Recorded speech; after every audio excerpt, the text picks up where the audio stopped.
Take two, casual disasters, the Big Ed, not to be like spoken of as Mr. Spokane, even though I have to say it. Oh my God, Mr. Spokane. Yeah. No, you're not into it. Not Mr. Spokane.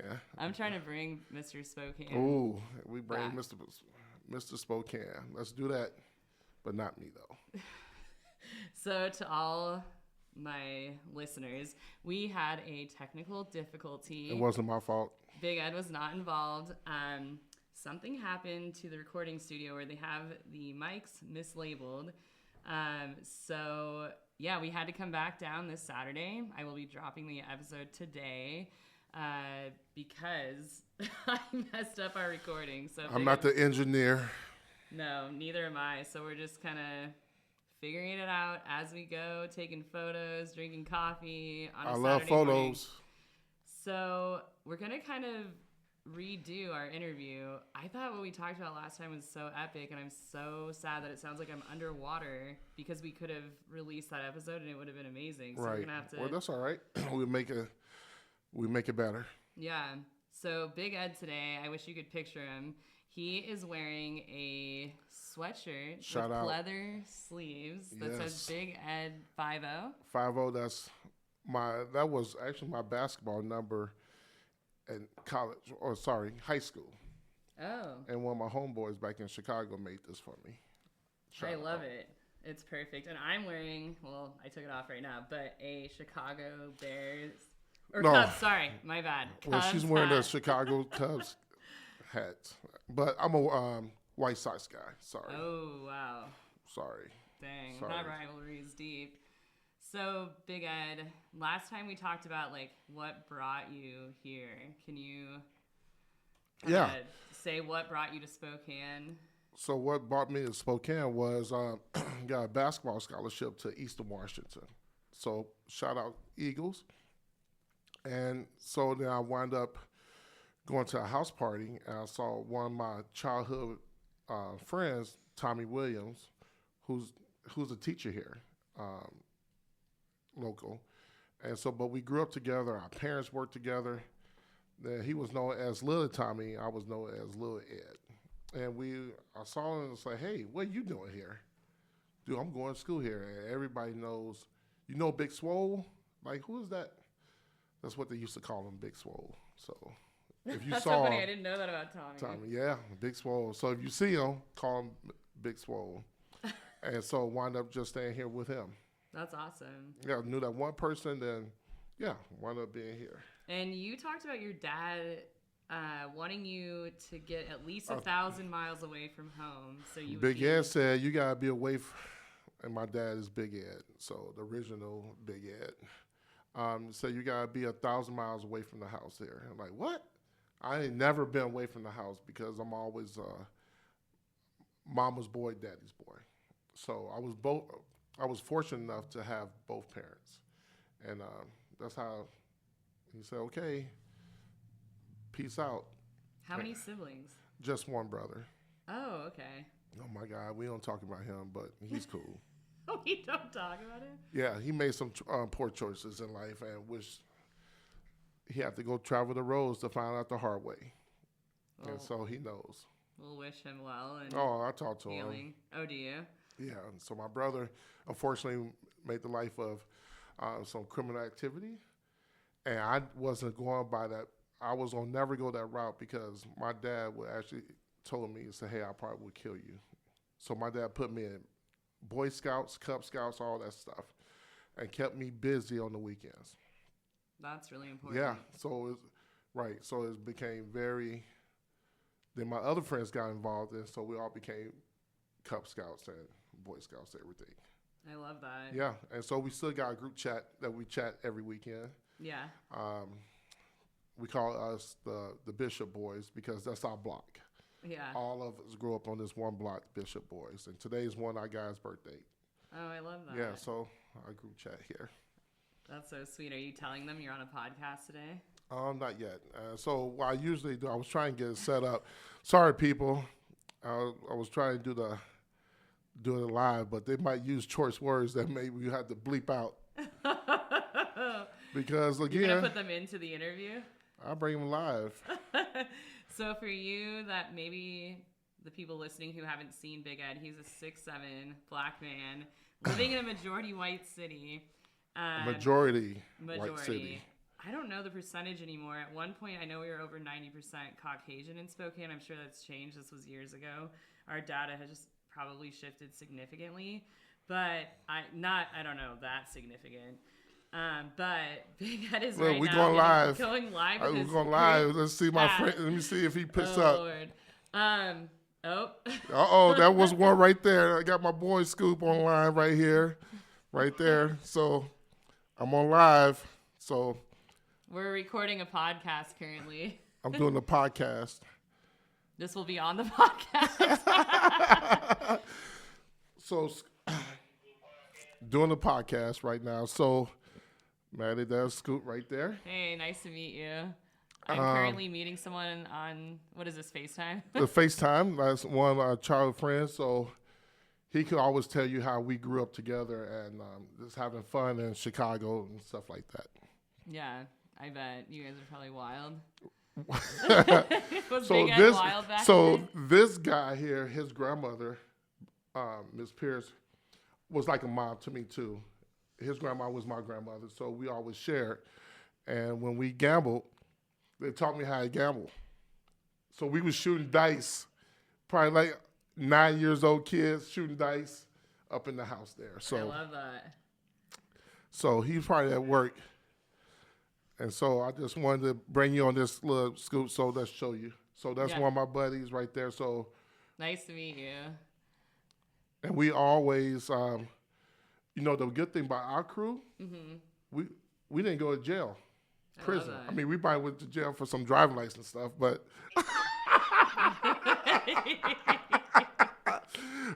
we had our friends. We just like that. I mean, we still close and we talk crap and we hit low blows with each other. So yeah. All right, Scoop, I'll holler at you later. Well, that brings it back to like this whole kind of mission I have with this podcast is just like elevating Spokane voices and kind of bringing stories to light here in our community. And one of the biggest things, your career is about giving to our community. Man, it's weird. It's weird. I don't ask for finances, but volunteering as let's actually go through a little bio of Ed here in Spokane, because you're a safety officer. What are you guys called now? I always mess up. Campus safety specialist. And Ed and I have known each other, or worked sort of together. I'm a school counselor, was a mental health therapist, I guess on and off. Well, I started back in like 2009 in the district as like a student teacher in BI. I think we had to call you once up to the school I was working at for backup support when I had a student like running off campus or something. But I think I've known of you for a long time because you were the head security guard at our knitting factory, our music venue here. The big venue here. 20 years of doing that. And man, 20 years of listening to loud music and meeting great people here in Spokane. Yeah. And also throwing a lot of people out the venue. A lot.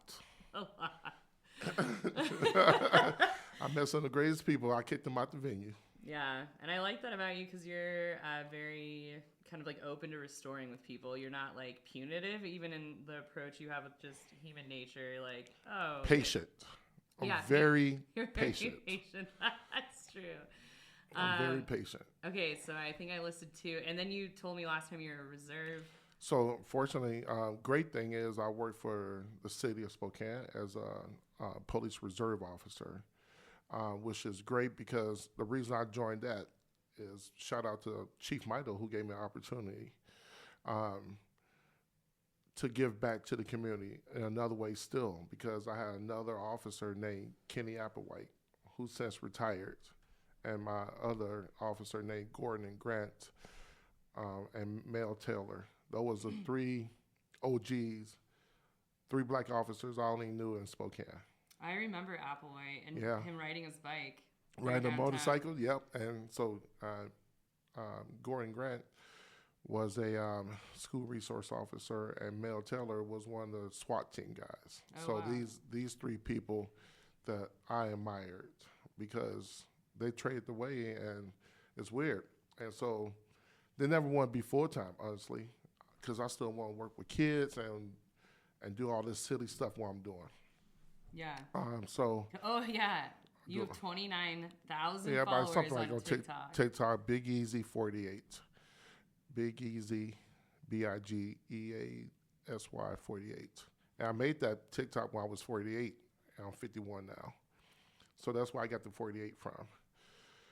So just giving back, because it's big to give back. Yeah, and you've been reposted by a famous rapper. Yeah, somebody reposted one of my videos of me making fun of the band. But let me tell you, our high school marching bands are all great. Oh yeah, And they're so I was phenomenal. very fortunate enough, and they was very supportive of all those funny TikToks that I did about the marching bands. So some of these kids want like, "Hey, put me in," and like, okay. And I know a lot of their parents, and I have a lot of parents follow me. Oh yeah, I Yeah, bet. so I get messages for them. They're like, "Hey, let's keep up the good work. It's so funny." Yeah, I think that's really important.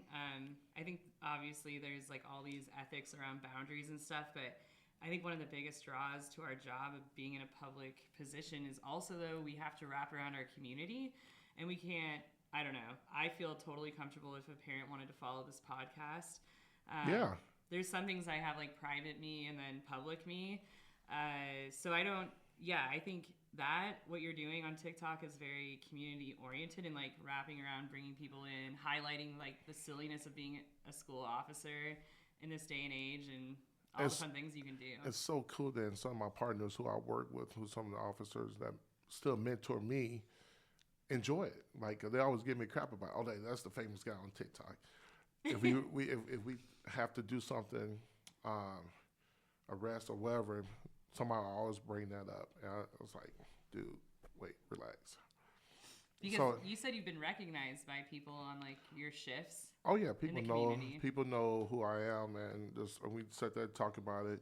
I think again, I don't want no negative blows feedback from the people, so I'll just have fun with it. And I don't think my kids like me wearing the wigs and stuff. So Like your actual children? yeah, my actual Your kids biological right children. don't like the wig stuff. So I also have to be careful with them too. So. Yeah, like keeping their stuff private. Yeah, and so they get mad when I post stuff. I got so many videos with them, but I don't post them. Yeah. I told Maybe my other, someday when they're older. I told my other daughters like, "Hey, we can make a lot of money. All the stuff that you do to me, I do to you." Yeah, you could like almost a TikTok. Yeah, and I told her. I think it'll be super fun. Last time too, I want to bring this back up. Like you talked about moving to a majority white place in Texas, was it? Jacksonville, Coach Dawson and Miss Dawson. Shout out to you guys. And then Hey, I never been around people that didn't look like me. I grew up with everybody. We all in the South Side of Chicago. Everybody looked like me. There's nobody that didn't look like other colors or races. We didn't hang around that, and it was just who we were at that time in the '90s. And so when I got to Texas, like man, I had this white coach, and man, for God's sake, I'm playing for a white coach, Coach Dotson, who smoked a pack of cigarettes every day. your coach. He gets so pissed off with us. He was so mad, and we would smoke a pack of cigarettes every day. So, but never played for a white coach and hung around white people.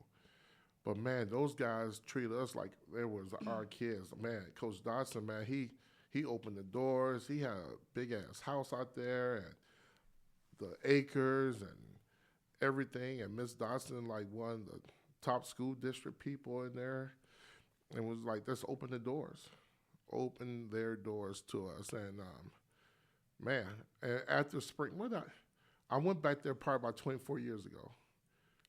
And when I went down there, it was spring break, so nobody wasn't there. So I stayed a week down there doing nothing.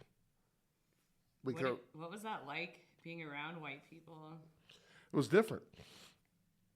Because I had to be careful what I said all the time, man. Like, um, it was weird, and the way they think and all they doing stuff different. It's like, man, we don't do that crap.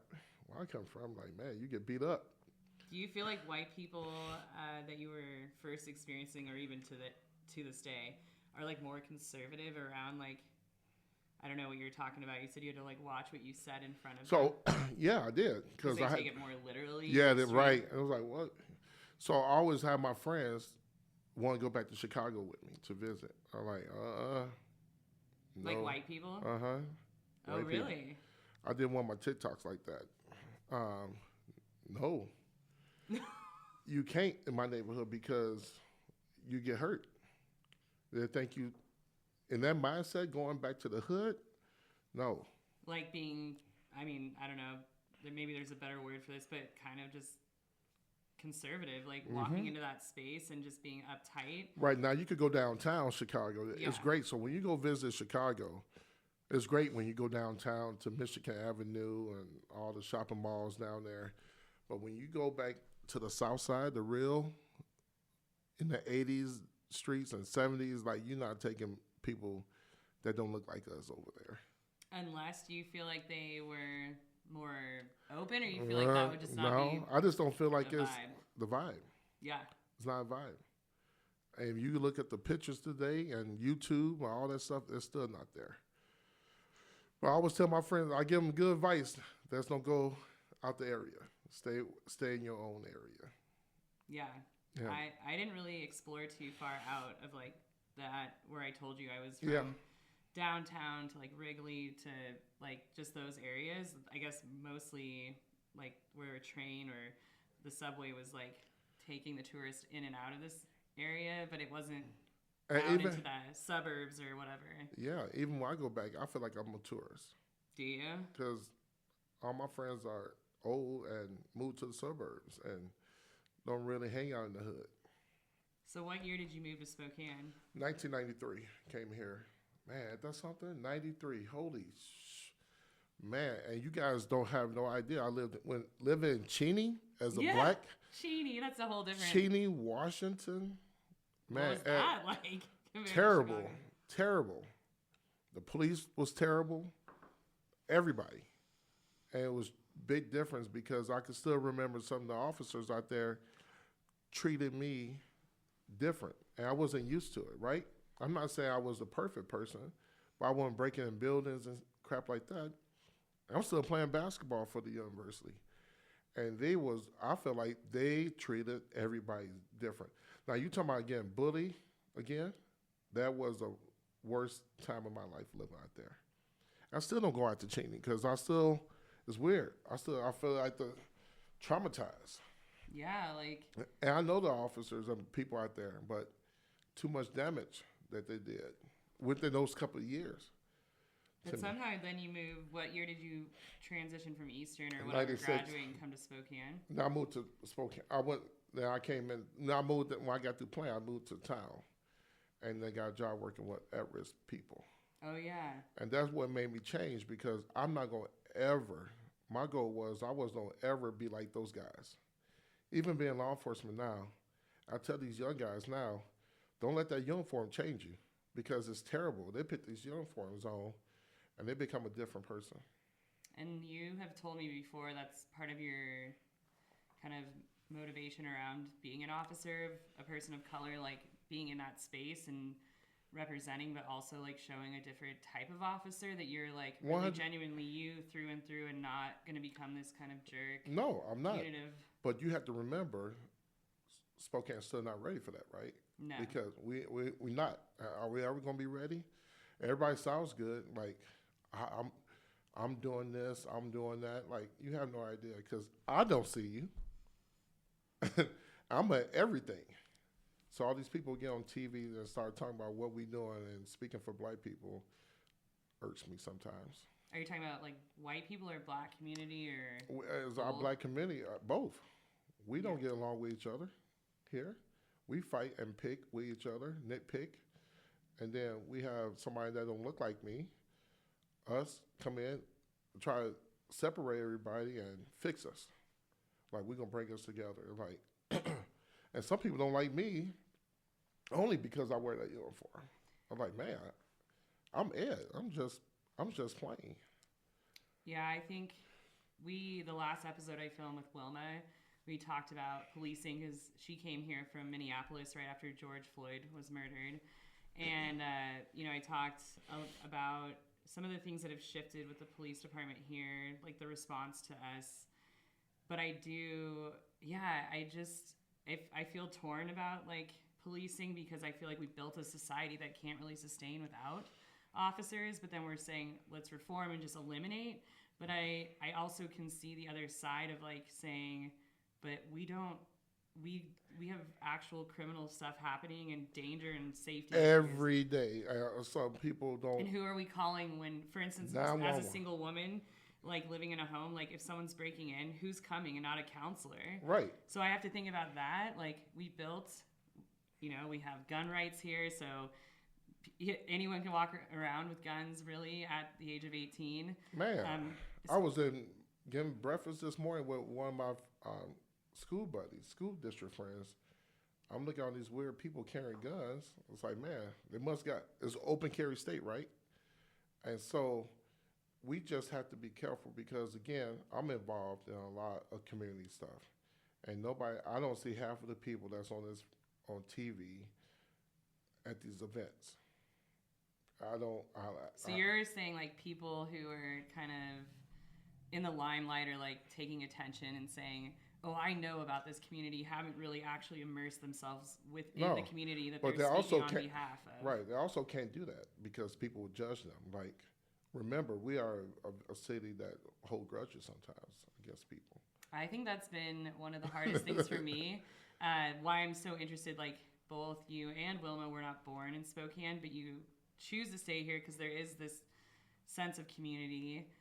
You talked about like, I don't know, how you can stand out here and be a big thing here, like in a smaller city. Yeah. It's like what is that saying? Like a big fish in a small pond or whatever. I'm very humble but I love this community. I love the people. Yeah. And that's why I continue to stay here. But I love the people. I think we got some big changes. But once we be able to come to the room, then we could be together. But then when we swing right and we forget everything, like there's been some good work that white people and black people done in this town way before Ed Richardson came. So, yeah. So I was like, back to what you were saying, like as someone too that's been born here, I think that's the hardest thing is that, so I, birth to now, I mean, I've left and come back. Like I studied abroad, moved to Missoula, lived in Bellingham, all these different places. But when I came back here, it's kind of like you're always the same person. Like they don't see you as someone who's adapting, changing, elevating. They kind of hold you back to this person of these opinions maybe they've held of you and that you can't change and grow. And I would say that it was such a big deal that I moved from the South Hill to the North. I am not shitting you. People said to me, you crossed the river. Like you went across the river. We don't cross the river. Because South Hill people don't come on the North side. But that's so insane. It's weird, right? To me. And We're the North not side big of a people city. And kids don't go up to South Hill.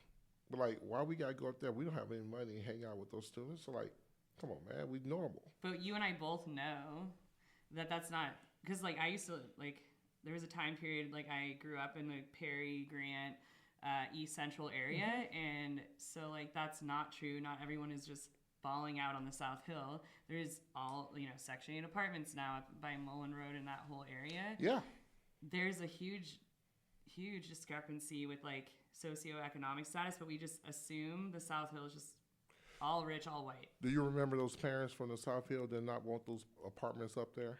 Oh yeah.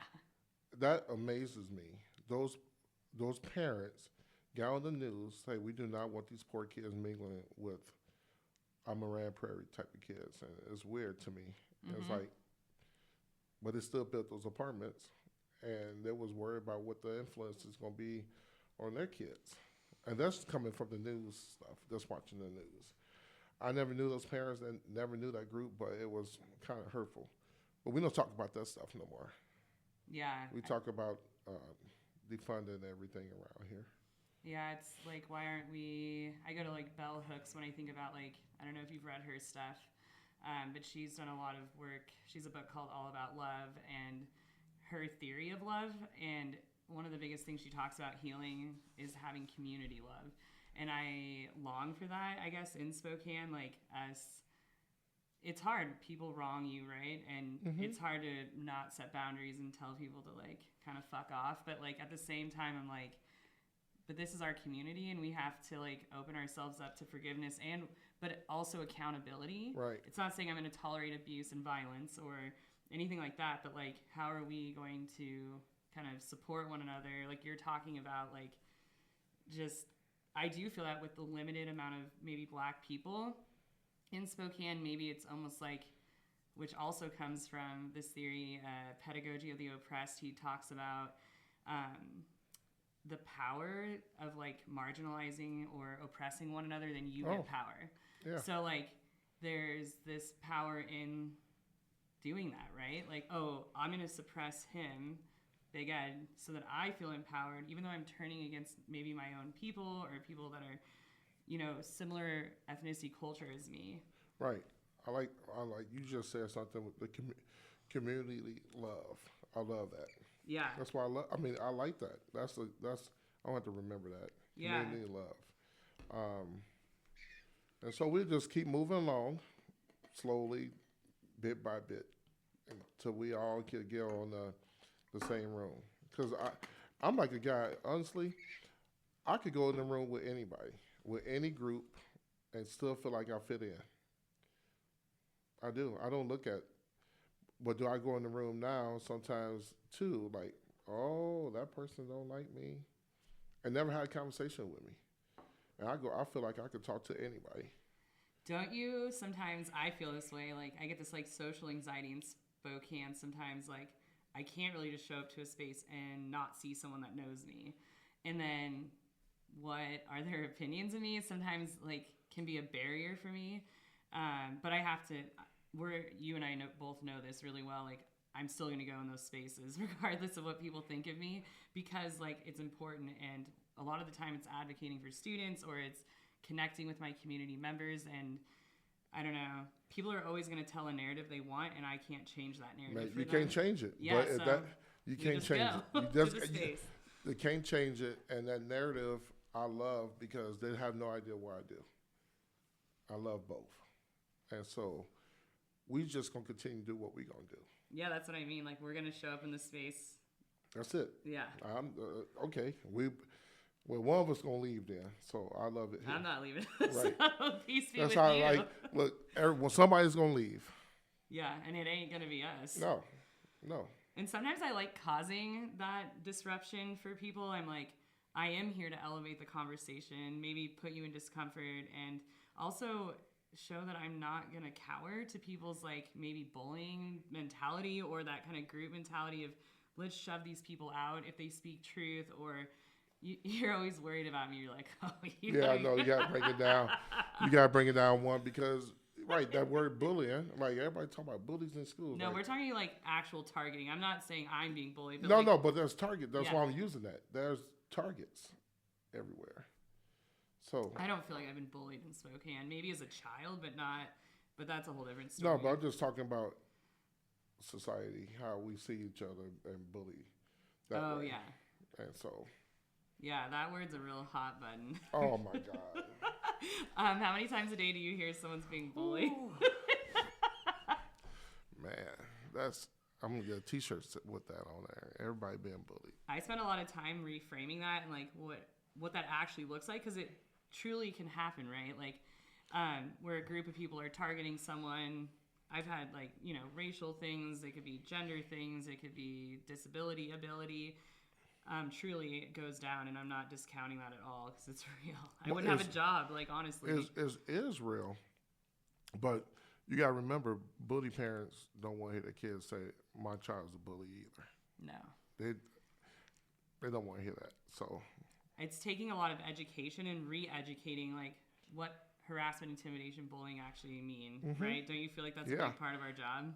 big part, and I think we continue, and we just have to break those words down because second graders don't know what that word is. And some people don't tend to think about race or ethnicity or ability, disability being in that category, and it is, like, truly. 100%. Yeah. 100%. When we're saying racial slurs, they're, like, going there.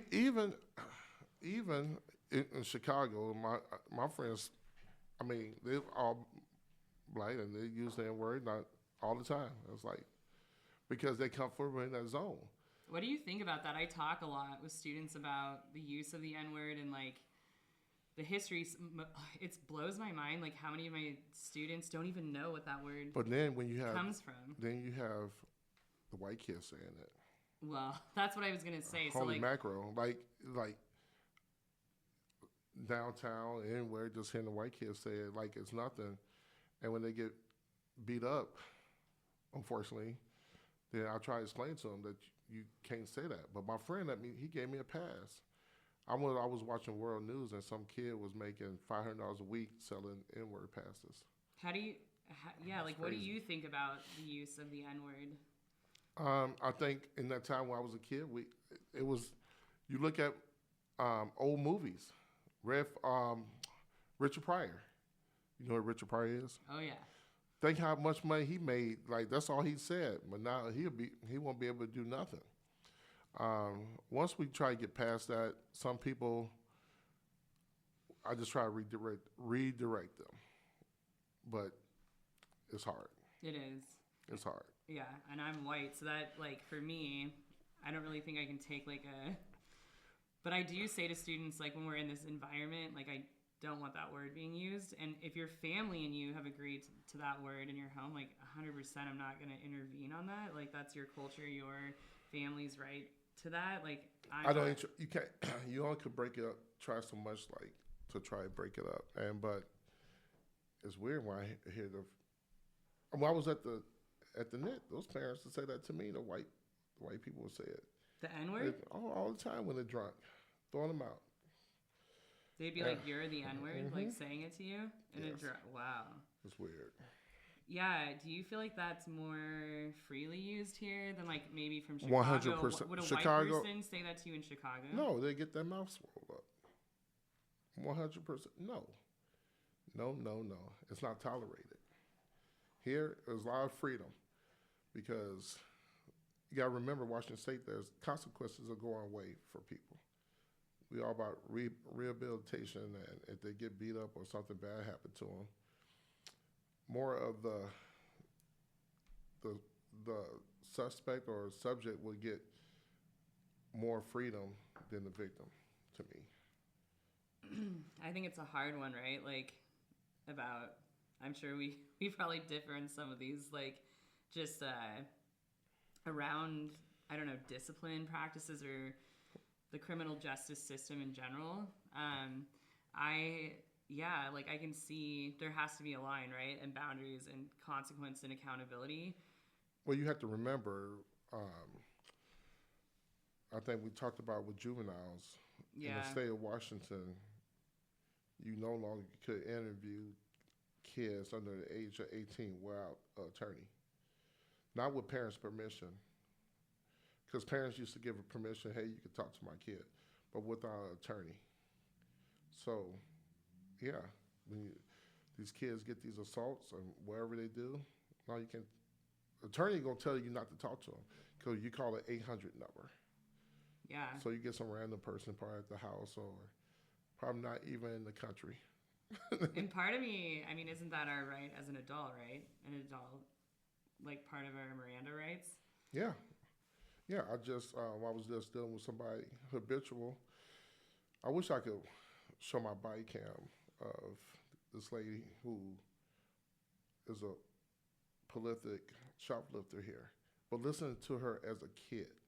I mean, not as a kid, but talk about her childhood. Because I had questions. I just wanted to know. And it's an addiction, and nothing's going to stop her from doing it. She's going to continue to do it. It's just amazing. So she don't care about going to jail. She's going to come back and keep doing it. Yeah, and it's really sad because it goes back to what we were saying that person was severely hurt. Like somebody severely hurt that little child at some, before she was an adult. I guarantee it. And there was no, I don't know, like what led to that path, but right? But I know it wasn't. I always say to people, and I sometimes say this as a joke, but it's not really a joke. I'll say, who hurt you?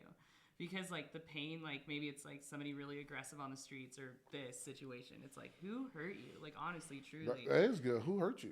Yeah, because somebody really hurt. It's a lot of broken, unhealed stuff going on. And for me, I hate to see people just be stacked up in a jail.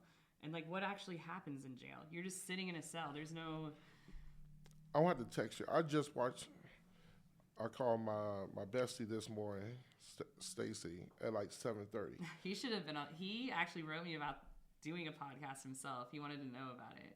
We should. Was it recent? Was it recent? Yeah. Because I told him about it. Oh really? Yeah, I'm passing the word out to all my friends. So I said, Stacy, that'd be a good time for you to come over. I just watched a good basketball documentary in Chicago. I had never seen it. Yeah. I know about the school, but they used to be garbage back in the day. Like the school itself or sports? Or all? The school. It was just whole school. But it's sports. But they did a little documentary. It was great because it showed where those kids that were after they graduated. One went to jail and in prison there. So I want to Google, because I want to watch the beginning. I just caught the last 90 minutes of it. And I called him this morning to watch it. And so, yeah. Yeah. Because I'm always curious about what happens after some of these great kids. Where do they go? Like kids we've worked with? Our kids we work with. We work with a lot of kids that, unfortunately, that's dead now or in prison or doing cop stuff. That's like probably the most heart-wrenching when you say like when my stomach falls out of my butt feeling of like I just die thinking about my students when they're adults and then finding out later that they died. I've seen things, them killing others. Just that would be probably my most heart-wrenching piece of our work. And that was one of the big things. How do, like, you see all the time, like, I just got the straight face, like, I don't know. I'm as immune to it, I guess. I think one of the big things we have, one of our local kids get shot a couple of years ago. I was the one that kind of doing CPR on this kid and remember seeing him in school every day and just talking. And for me to be the one doing CPR on him, and unfortunately he passed away, but that was hard. My gosh, I did not know that. Mm-hmm. Yeah, like, how do you not... So the other day, I'm going to jump to this, like, I presented at Leadership Spokane, like, a couple days ago, and they asked me a question about burnout. Like, how do you not burn out? And do you get close to burning out?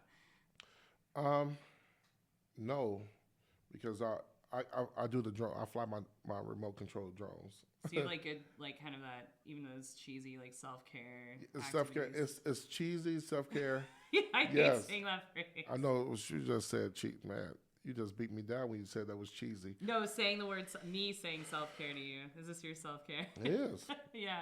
I mean, that's my thing. Even doing police patrol stuff is self-care. Is because it?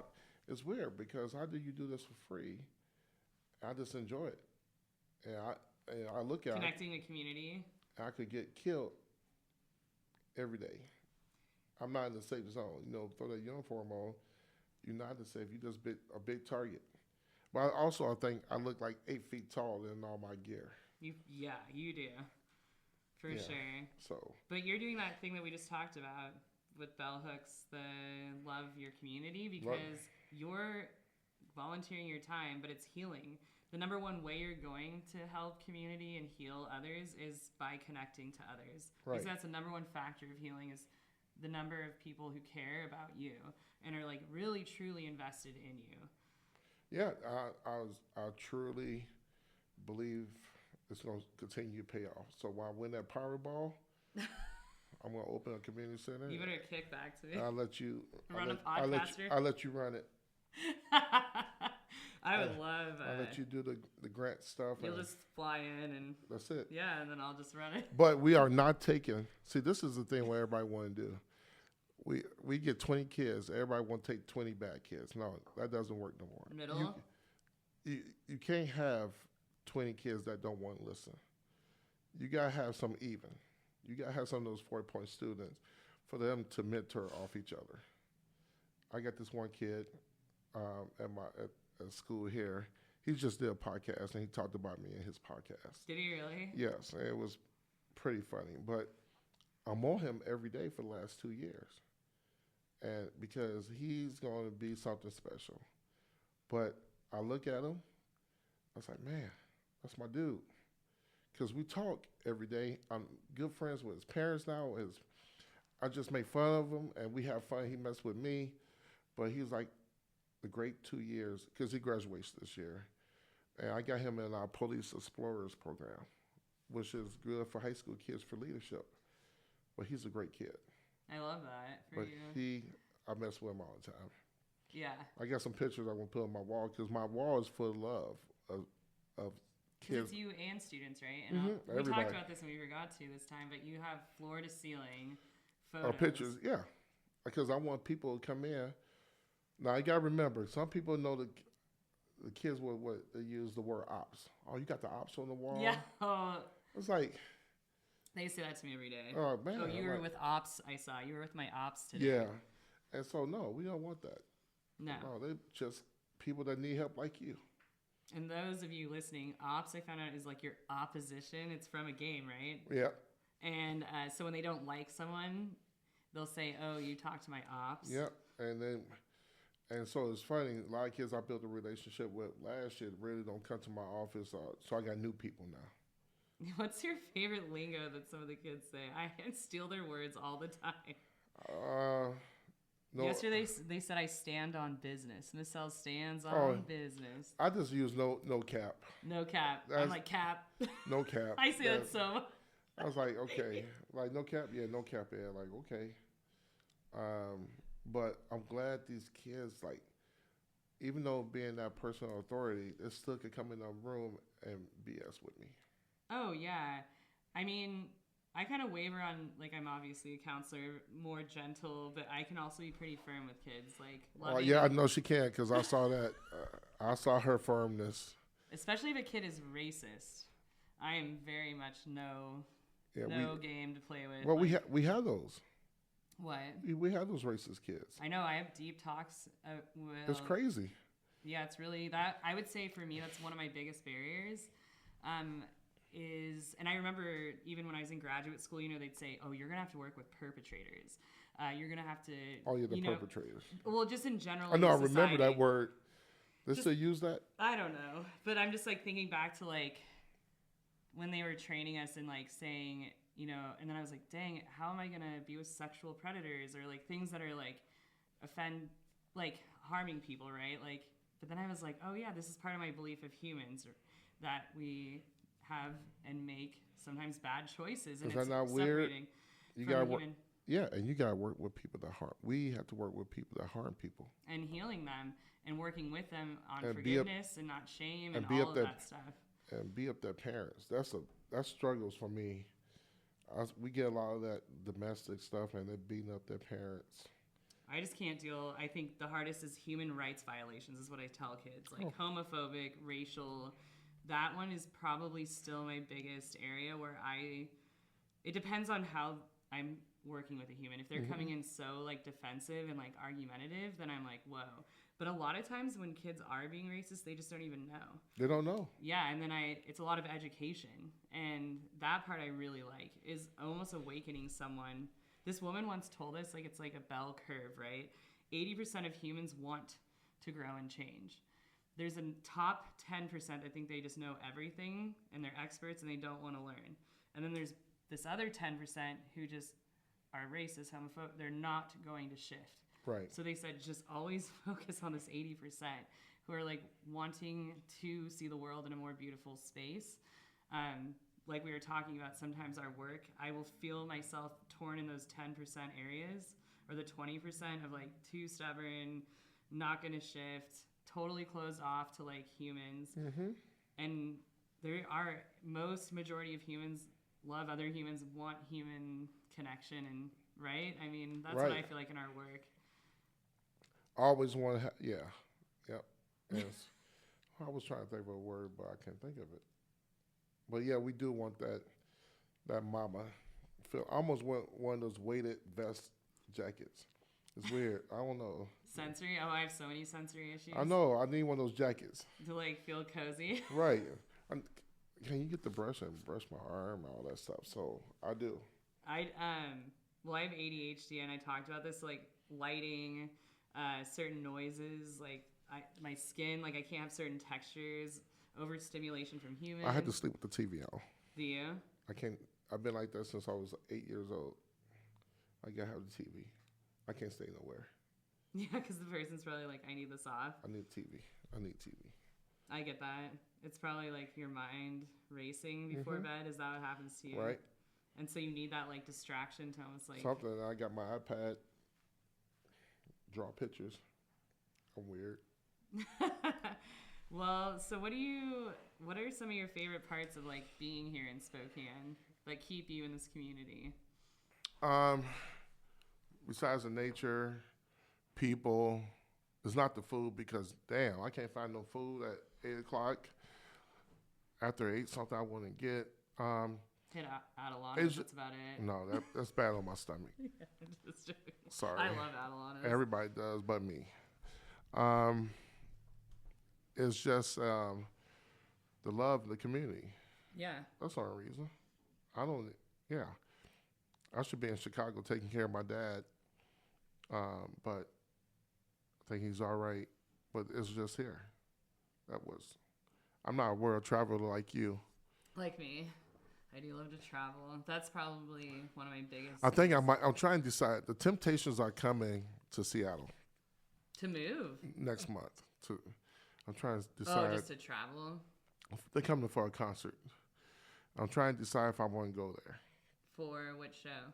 The Temptations. Oh, for the Temptations. Yeah. I thought you were saying I'm tempted, like tempted. No, I'm to trying go. to see. That's I'm trying to awesome. see. I'm trying to do the countdown. Why wouldn't you go? Because the pass. Oh, I see. Yeah, Yeah. I think it's pretty bad Yeah. to travel and over to Yeah. Seattle. Like the other day, they were doing avalanche Yeah. prevention and like having to blow up the snow, and then like you And I'll couldn't be pass. You can pass. Yeah, and then what? You're like stuck in I'm Ellensburg. stuck in Ellsbury, and so I'm trying to see. Yeah, I have some shows I'm going to in like May, and then I'm going to a show in March, actually, the kickoff of our spring break. Oh, I'm going to a show. see, Yeah. I'm trying to decide. And that can get weird, March. We can still have snow here and be 100, packed in. 100%. We've even gotten snow in June. I know. At the air show. Oh, the air show is this year. Just let you know, people, I like airplanes. Oh, you do? Yeah. Is that part of your draw to the drone camera stuff? Probably so. Pretend I'm one of those F-16 pilots. I go to the air show by myself I love that. because I like to walk around and look at the planes. Yeah. My They're friend cool. is a retired A-10 pilot, and he sent me one of his videos with him flying in the plane there. Well, this just reminded me, one of your students like came up with, was it one student came up with all these questions? Multiple. Yeah, he has a whole team of The students. PI team. Yeah, that PIO. care about Big Ed's career here. It's kind of weird. Yeah, they asked a question, and I'm actually curious about this. They said, "What's the weirdest comment you've received on TikTok, and how did you respond?" I don't get weird comments. Oh, the only thing I know, they call UNC. I was like, what the hell is that? I didn't know. I So- Google these acronyms that they throw at us. Yeah, so they, like, my daughter said, Dad, why everybody calling you uncle? So they call me uncle. What? Yeah, oh, that's my uncle, yeah. If you read comments on stuff, and like, they say, oh, that's your. What is? So there's me, you like cool. You're the fam. Right, you Yeah. cool, you doing good stuff. Keep it on.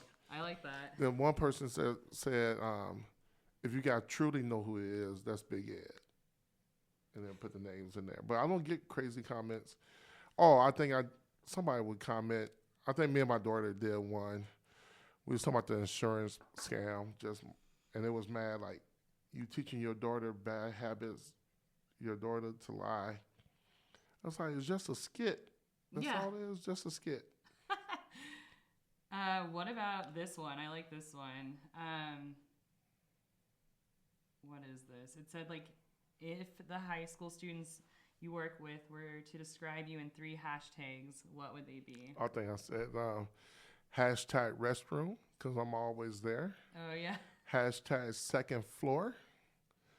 I forgot the other one. The second floor means my office is on the second floor. That's my home ground. Now they're hashtag restroom. Yeah. Because I have to be in there because sometimes 40 boys gather up in the bathroom. And I think another one probably be say hashtag caring. Oh, I love that. Because I care. And and they know. It's weird, but I care. And they know. And they remember. Like, isn't it crazy, like, running into, like, adult students? I love when people say, like, from years ago, my kids just love you. And, like, they care. I was like, man, okay. Sometimes you may not even remember, but you had such an effect on me in high school because I could come to you and you just kept it real. Yeah, that's amazing. I was trying to find another question in here. Some of these are super funny. They're about, like, Chicago. If you were the mayor of Chicago for a day, what's the most amusing law you would enact?